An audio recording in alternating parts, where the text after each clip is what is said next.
성경통독 신약, 오늘은 사도행전입니다.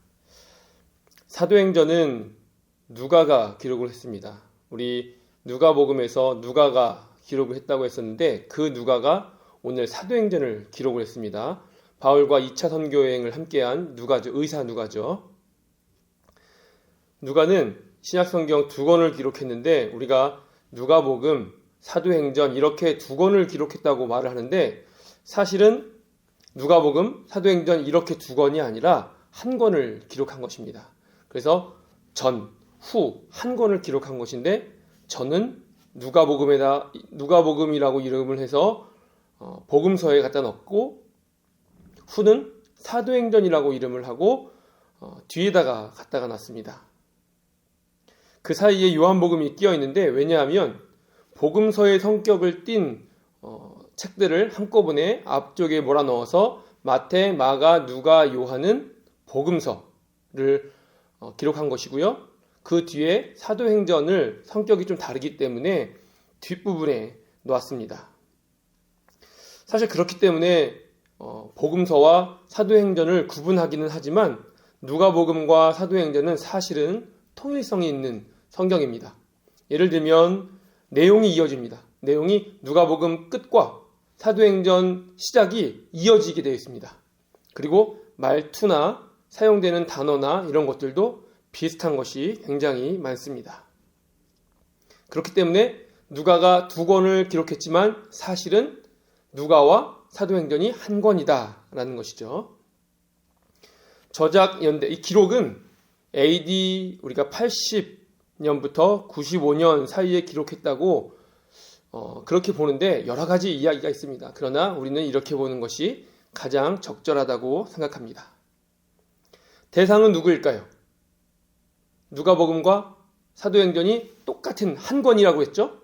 누가복음의 대상이 데오빌로라고 했었습니다. 그러면 사도행전은 누구일까요? 똑같이 데오빌로겠죠. 이 데오빌로라는 것은 사실 뜻이 있습니다. 데우스, 하나님이죠. 빌로는 사랑이라는 뜻입니다. 그래서 하나님을 사랑하는 자, 데오빌로는 이런 뜻이죠. 이 데오빌로가 어떠한 우리 데오빌로 각하라고 말하기 때문에 어떤 한 사람 이름일 수도 있고요. 아니면 별명일 수도 있고요. 아니면 로마의 하나님을 믿는 소수의 단체를 말할 수도 있다고 그때 말씀드렸었죠. 구조는 사도행전은 크게 2가지로 볼 수 있습니다. 전반부, 후반부입니다. 전반부는 1장부터 12장까지, 후반부는 13장부터 28장까지인데요. 전반부 1장부터 12장까지는 베드로를 중심으로 이야기가 이어져 나가고 있습니다. 물론 처음부터는 아니지만 큰 틀에서 베드로를 중심으로 이어나가는 이야기, 그리고 후반부에 13장부터 28장까지는 바울을 중심으로 이야기가 이끌어져 가고 있습니다. 또 한 가지 우리가 구분 지어볼 수 있는 것은 3가지로 구분을 지어볼 수 있는데요. 첫 번째는 예루살렘, 두 번째는 유대와 사마리아, 세 번째는 땅끝입니다. 그래서 예루살렘은 1장부터 7장, 유대와 사마리아는 8장부터 12장, 땅끝은 13장부터 28장. 이렇게 볼 때 먼저 2가지로 나눴던 앞부분, 베드로를 중심으로 한 부분을 2부분으로 나눠서 예루살렘과 온 유대 사마리아 이렇게 나눌 수 있고요. 바울은 땅끝입니다. 그럼 우리가 한 가지 알 수 있는 것이 있죠. 바울이 한 곳이 땅끝 부분이구나. 바울은 땅끝을 위해 준비된 사도이구나 라는 것을 우리가 생각해 볼 수 있겠죠. 사도행전의 내용을 우리가 28장이나 되는 내용을 다 살펴볼 수는 없지만 제가 키워드로 중심 단어로 간략하게 말씀드려 보겠습니다. 먼저 전반부 후반부로 말씀을 드리겠습니다. 베드로 중심 1장부터 12장 베드로 중심으로 말씀을 드려보면 예수님이 우리 1장에서 승천을 하십니다. 어디서 승천하시죠? 감람산에서 승천을 하시죠. 그리고 오순절 성령 강림 사건이 있죠. 그리고 나면서부터 걷지 못하는 병자. 우리가 예전에는 성전 미문에 안진뱅이라고 표현을 했었는데 사실 요즘에는 안진뱅이라고 말하면 안 되죠. 그래서 성전 미문에 앉아있는 나면서부터 걷지 못하는 병자가 있습니다. 그 사람을 베드로와 요한이 고쳤죠. 또 아나니아와 삽비라 이야기 기억나시죠? 또 일곱 일꾼 6장에 보면 일곱 일꾼이 나오는데 우리 옛날에 일곱 집사라고 했었는데 사실은 이제 집사, 오늘날 말하는 우리 집사님들 그 집사는 아닙니다. 그러나 어쨌든 일곱 일꾼 이야기가 나오고요. 또 스데반이 순교합니다. 스데반이 순교하는 데 있어서 처음으로 등장하는 사람이 있는데 바로 바울이죠. 바울이 그때는 사울이라고 불렸는데 어떤 역할을 합니까? 스데반에게 돌을 던지는 사람들의 옷을 맡아두는 역할을 하죠. 그게 무슨 역할인지 정확히 모르겠지만 굉장히 중요한 역할이라고 합니다. 또 바울의 회심 장면이 나오고요. 다메섹 도상에서요. 그리고 백부장 고넬료가 베드로를 초청해서 성령을 받고 예수님을 믿는 사람이 되는 장면이 나옵니다. 이게 지금 전반부의 베드로 중심입니다. 그리고 후반부의 바울 중심에는 어떤 내용이 나오는가? 13장부터 28장까지니까 16장의 긴 내용입니다. 먼저 1차 선교 여행이 나옵니다. 1차 선교 여행은 갈라디아 지방 선교 이야기죠. 갈라디아는 성경의 4도시로 나옵니다. 비시디아, 안디옥, 이고니온, 루스드라, 더베. 이렇게 오늘날로 치면 터키 지방이죠. 터키 지방이 여러 주도로 되어 있는데 그 중에 갈라디아, 비시디아, 안디옥, 이고니온, 루스드라, 더베. 그리고 2차 선교 여행은 이방인 선교입니다. 갈라디아는 유대인 선교였다면 2차 선교 여행부터는 이방인 선교인데 에게해를 중심으로 주변 나라들, 예를 들면요. 빌립보, 데살로니카, 성경에 나오는 우리 성경 이름은 아니지만 아덴, 그리고 고린도 이런 곳들을 바울이 중심으로 선교를 합니다. 그리고 3차 선교 여행에서는 에베소에서 출발을 해서 2차 선교 여행했던 곳들을 순회를 하고 다시 돌아오면서 예루살렘까지 가게 되죠. 그리고 바울은 체포가 됩니다. 사실은 체포되지 않을 수도 있었는데 일부러 체포되죠. 왜냐하면 바울의 목적은 로마에 가서 황제에게 복음을 전하는 것이 목적이었기 때문에 일부러 체포가 됩니다. 그리고 2명의 총독 벨릭스, 베스도 이 2 총독에게 신문을 받고요. 그 다음에 아그리빠 왕에게 신문을 받습니다. 그리고 나서 바울로 후송이 되는데 배에서 이제 가다가 유라굴로라는 광풍을 맞이해서 멜리데 섬에 표류했다가 다시 그 사람들의 도움으로 그 사람들의 배를 통해서 로마까지 가게 됩니다. 그리고 로마에 도착해서 계속해서 복음을 전파하는 모습을 보게 되는데 이렇게 사도행전 28장까지 이야기가 계속됩니다. 우리 사도행전에는 어떠한 주제, 어떤 신학의 내용이 있는가? 우리 한 2가지만 살펴보려고 하는데요. 첫 번째는 역사 안에서 성취되는 하나님의 목적의 연속성. 말이 굉장히 어렵죠? 역사 안에서 성취되는 하나님의 목적의 연속성. 쉽게 말씀드리면 하나님의 목적, 하나님이 하시고자 하는 것들이 역사 속에서 연속성 있게 나타나고 있다. 이런 뜻이죠. 사도행전에 기록된 이야기는 구약에 기록된 하나님의 역사들과 연속성이 있다고 합니다. 그러니까 구약에 나타난 이야기, 사도행전에 나타난 이야기, 이런 것들이 연속성이 있다는 것이죠. 이걸 한마디로 하면 구원사입니다. 구원사. 구약의 여러 이야기들은 하나님이 하나님의 백성, 당신의 백성들을 구원시키는 이야기, 또 신약에 보니까 하나님이 당신의 백성 뿐만 아니라 이방인까지 구원시키는 이야기, 구원하는 방법, 구원하는 과정들은 따로따로 여러 가지 이야기들이 있지만 목적은 하나님의 백성의 구원입니다. 그런 면에서 연속성이 있다는 것이죠.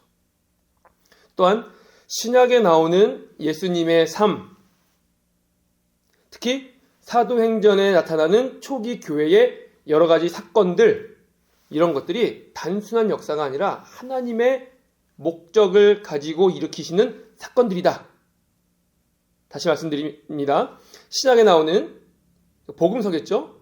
예수님의 삶, 또 사도행전에 나오는 초대교회의 여러 가지 이야기들, 이런 것들이 단순히 우연히 기록되는 그냥 역사 중에 하나가 아니라 하나님이 목적을 가지고 일으키시는 다 목적이 있는 삶이라는 것이죠. 단순 역사가 아니라는 것입니다. 또 어떤 사람들은 이 사도행전이 단순 역사다, 사실로만 가치가 있다, 또 어떤 사람들은 사실로서의 가치도 없다 라고 말하는데, 그렇지 않죠. 하나님의 의도가 분명히 들어있는 책입니다. 하나님의 목적이 실현되고 있는 역사라는 것입니다. 그 근거로 한 3가지 말씀을 드리려고 하는데, 사도행전의 기록이 하나님의 뜻과 목적에 의해서 발생됐다는 그 이유로 사도행전 2장 23절에 보면 이런 말씀을 하고 있습니다. 예수님의 죽음과 부활 이야기를 이렇게 말씀하십니다. 하나님께서 정하신 뜻과 미리 아신 대로. 그러니까 예수님의 죽음과 부활 이야기가 우연히 일어난 건가요? 하나님의 목적에 의해서 일어난 일인가요? 하나님의 목적이죠. 또 교회의 삶, 우리 초대교회의 사도행전에 여러 가지 초대교회의 삶들이 나타나잖아요. 그런 삶이 성경의 성취라는 것입니다. 그냥 일어난 것이 아니라 구약에서 예언한 것들이 초대교회, 사도행전에서 초대교회에 나타났다라는 것입니다. 먼저 2장, 사도행전 2장 17절부터 21절. 감이 잡히시죠? 여기에 구약의 예언이 나오는데 이런 이야기가 나오죠. 자녀들은 예언할 것이고, 너희 자녀들은, 젊은이들은 환상을 볼 것이고, 너희 늙은이들은 꿈을 꿀 것이다. 요엘 2장 28절에서 예언한 것들이 사도행전 초대교회에 나타납니다. 또 사도행전 15장 16절부터 18절에는 어떤 말이 나오냐면 이방인을 향한 선교에 대한 것이 나옵니다. 무너진 다윗의 장막을 다시 지을 것이며 모든 이방인들로 주를 찾게 하려 함이라. 아모스 9장 11절부터 12절에 기록된 말씀을 사도행전 15장에 성취되고 있습니다. 또 사도행전 28장 마지막이죠. 사도행전 28장 26절부터 27절에는 복음에 대한 유대인들의 거부 반응이 나옵니다. 복음을 듣고 아 그렇구나 믿겠습니다 이게 아니라 거부 반응이 나타나는데 사도행전 28장에 이렇게 말씀합니다. 듣기는 들어도 도무지 깨닫지 못하며. 누가요? 유대인들이. 보기는 보아도 도무지 알지 못하는도다. 그런데 이게 그냥 사도행전에 나오는 게 아니라 이사야 6장 9절부터 10절에서 벌써 예언하신 것입니다. 그런데 사도행전 28장에 성취되어 나타난 것이죠. 그러니까 구약과 신약이 따로따로도 아니고 또 사도행전이 우연히 나타난 것도 아니고 모든 것이 하나님의 계획 안에 하나님의 목적과 의도 안에 구약에서 예언하고 신약에서 특히 사도행전에서 성취가 되었다는 것을 그 증거가 나타나고 있습니다. 또 세 번째로 교회의 삶이 중요 순간에 하나님에 의해서 방향이 결정되어지고 있다라는 것을 알 수 있습니다. 성령님께서 교회에 할 일을 지시하셨습니다. 교회, 초대교회가 그냥 한 게 아니라 성령님이 알려주셨어요. 이 3가지 증거를 한번 보여드리려고 하는데 사도행전 13장 2절에 보니까 이렇게 말씀합니다. 주를 섬겨 금식할 때에 성령이 이르시되 내가 불러 시키는 일을 위하여 바나바와 사울을 따로 세우라 하시니. 안디옥 교회에 성령님이 7명의 파송할 사람, 하나님의 일을 할 사람들을 세웁니다. 그 중에 대표적으로 우리가 알고 있는 사람이 바로 바나바와 사울이죠. 바나바와 사울을 따로 세웠습니다. 누구를 위하여? 이방인을 위하여. 근데 이걸 누가 지시하셨죠? 성령님이 지시하셨습니다. 또 15장 28절에 보면 이렇게 말씀합니다. 성령과 우리는 성령과 우리예요. 성령과 우리. 이 요긴한 것들 외에는 아무 짐도 너희에게 지우지 아니하는 것이 옳은 줄 알았나니.